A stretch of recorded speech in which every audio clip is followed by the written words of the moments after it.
When there is a mass shooting like the one that happened today in Orlando, the FBI is usually called out to the scene.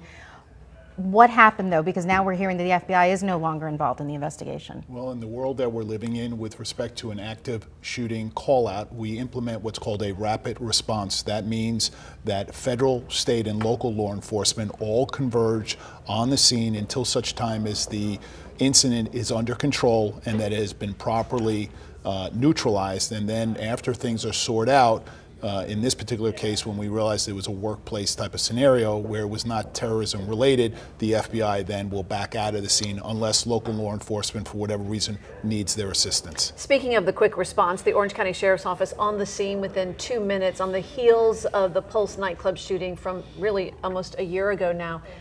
Are deputies better prepared to respond to situations like this? Yeah, across the board, I think across the United States, the redundancy of training, unfortunately, we're seeing more active shooting type of scenarios, and I think the training is really better preparing law enforcement on how to respond and how to quickly neutralize these type of situations. And again, I think the Orlando Sheriff's Department, as well as local, state, and federal law enforcement, did a terrific job in being on scene in such a quick response and being able to quickly put this thing to rest.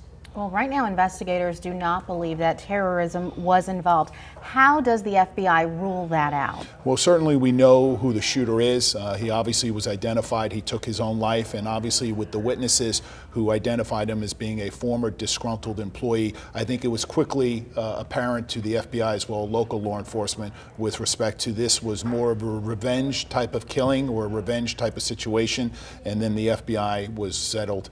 In fact, one of the things they would also do is search their database and search their intel to see whether or not this person may have been known to them, and obviously not. Obviously they realized it was a local isolated type of situation. All right, Stuart Kaplan, former FBI agent and security expert, we appreciate you being here. We know